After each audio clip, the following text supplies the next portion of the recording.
Bill Varney with your surf fishing report from your saltwater guide and fishthesurf.com for Thursday, February 27th. Well, welcome back, Bill. Hey, sorry that I missed everybody last week. I was out doing some field research, but I'm back this week and I'm glad to be back. Surf fishing was good last week. I participated in some of it in San Diego. We'll talk about that in a minute.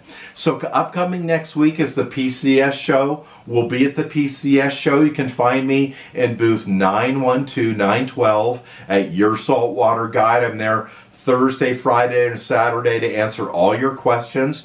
And then Friday at 5 p.m., I have a seminar with Benji Kim, fantastic surf angler, great halibut angler. That'll be at 5 o'clock on the stage right next to our booth there in 912. So please come with your great questions. We're there to answer them for you and hopefully help you become a better surf angler when you're down at the beach. The other thing too is you can stop by our booth. We will give you a code for a 7-day free look at your saltwater guide. You can check out hundreds of videos, surf fishing videos, boating videos, everything from anchoring to catching a corbina in the surf, dozens of articles, our forum, and all kinds of information for free. We're not going to call you, we're not going to bug you. If you decide it's not something for you, it'll just expire. You'll never hear from us again. So come by our booth, ask for the code. We'd be happy to give you a 7-day free look at your saltwater guide.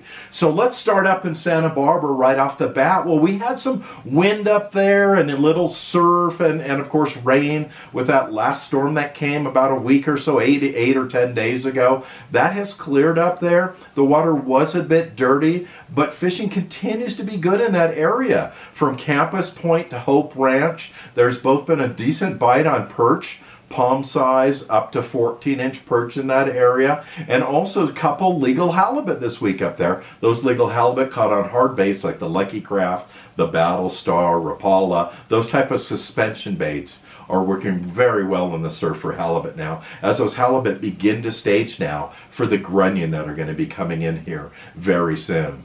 So Santa Barbara looks good. Along East Beach has been very, very good for perch fishing for the small perch, but what's been seen along East Beach, so that would be the wharf all the way down to the White Estate, or what they call graveyards in that area. It's a big graveyard next to the White Estate there. That area has not only had perch along there, but there's been sightings of several corbina. That's an exciting thought. And also sand crabs are popping up there. So I think before long up in Santa Barbara, we're going to see a corbina caught up there. The water up there has been as warm as 59 degrees in the past couple days, up from about 54. And we talk about that on your saltwater guide on our game plans, about how this warm water continues to come up from these storms that are off Chile and Antarctica, and then it's getting sandwiched in by storms that are coming out of the west rather than out of the northwest, and that's why the water temperature in the California Bight has stayed so warm. When we look in the Carpinteria area, that would be south of Santa Barbara, between there and Ventura, there's been some very good perch fishing for 14 to 16-inch perch in that zone. All of that fishing has been mostly done south of the campground there in Carpinteria, all the way down to and beyond the oil pier there. And as I've suggested to many of you over the years, is that there are a number of big rocks along there as you walk along there that are within casting distance from the shore. You get the right correct tide there, and there's some excellent perch fishing all year long right around that rocky area. So that area continues to be good. Ventura was a bit slower this week. There continues to be perch down there, and there were 2 stripers caught in the surf there this week. They weren't real big. They were in the kind of that 22 to 25-inch range, but they are down there. And anywhere you can find a outfall area where you have fresh water coming into salt water in that area, really anywhere along the California coast, you're going to find those stripers. And they will come and go. They will become active at some points, slow down, and then active again. So you might find a day where you catch 2 or 3 and then maybe go a whole nother week without any. But the striper fishing continues to be good. We haven't heard a lot of others along the coast, but they're definitely out there. They're definitely waiting for the next rain, which hopefully we'll have a little bit over the next couple of days. When we make our way down to Malibu, once again, there's that closure between, they're saying all the way down to Dockweiler, but I would say the Santa Monica Pier to the Malibu Pier, that zone is still closed down. It has a water contact advisory in that area, so they are asking you to stay out of the water in that area. But when you go above that, when you're looking at Leo Carrillo all the way to Point Mugu, number one, that continues to be very good fishing for perch in those areas. And a lot of the perch anglers up there, they're using mussel, strip squid, grubs. All of those are working in that area. Worms, leadworms, and bloodworms. All those different baits are working in there, but most of those anglers are fishing adjacent to rock structure, where sand meets rock structure. That's where those bigger perch are. And then when you go down to that Leo Carrillo area, around there, around the rocky area, Matador, Leo Carrillo, where the rocks are there, it's been some decent calico bass fishing there on strips of squid, about the shape and size of a pencil. Those have worked really well as they wave in the water almost like a worm, but it's, of course, a piece of squid. That's been attractive to the calico bass. And anglers have been fishing those over the rocks using bobbers to keep it up off the bottom enough so it doesn't get snagged, or very shortened down Carolina rigs with a very, very light sinker, like an 1/8 ounce sliding sinker, to help keep them from getting stuck in the rocks. And one thing about fishing there, really that whole zone from Leo Carrillo all the way up to Point Mugu, is some of the best fishing occurs at some of these astronomical low tides, where you can walk out in the rocks and fish some of those edges of the reefs that you normally couldn't reach. So Malibu continues to remain good, and once again, a lot because of that water temperature being mitigated.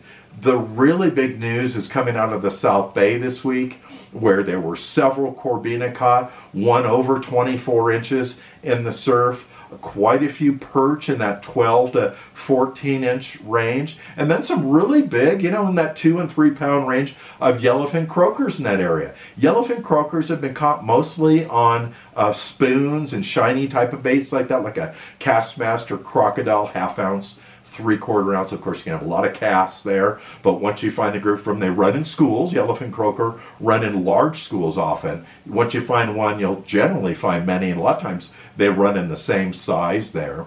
And so that's been very good. There's been sightings of sand crabs in Manhattan and Hermosa Beach. And although Redondo's been slow, Hermosa, Manhattan, El Segundo, those 3 beaches have had quite a few corbina seen, several caught now, decent perch fishing, and good yellowfin croaker fishing in the South Bay.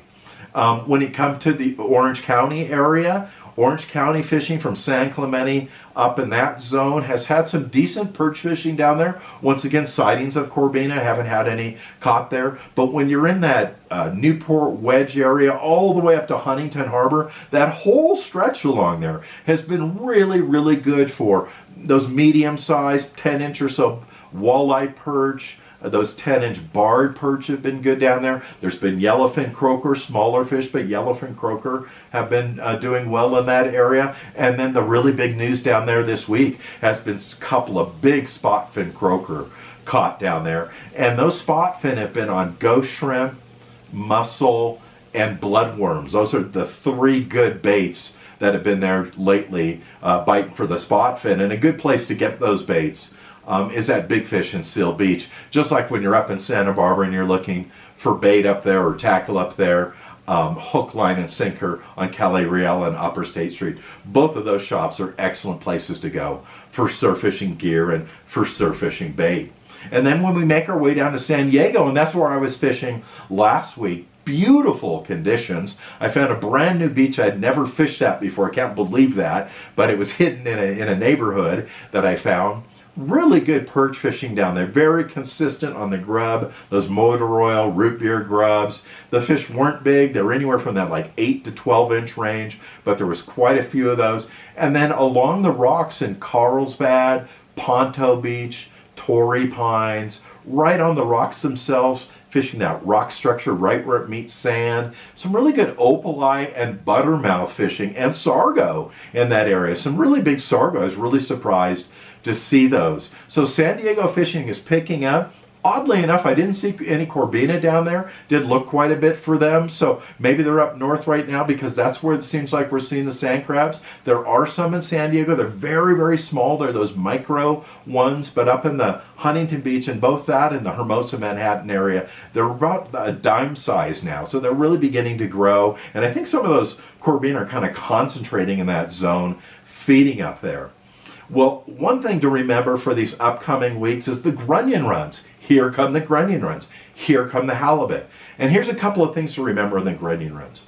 The Grunion runs are slated to happen in March. I really think we'll probably see some Grunion tomorrow night, Saturday night, and Sunday night. I wouldn't be surprised at several areas along the coast if the Grunion come on this astronomical high tide that's coming after the new moon, which is tonight.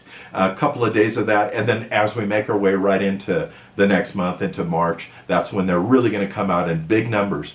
Early in the season is normally some of the biggest numbers of Grunion. And then as the season goes on, which will be all the way up until August on these Grunion runs, their numbers will diminish. So now is the time to start planning around these Grunion runs. You can go to fishthesurf.com, just click on Grunion runs.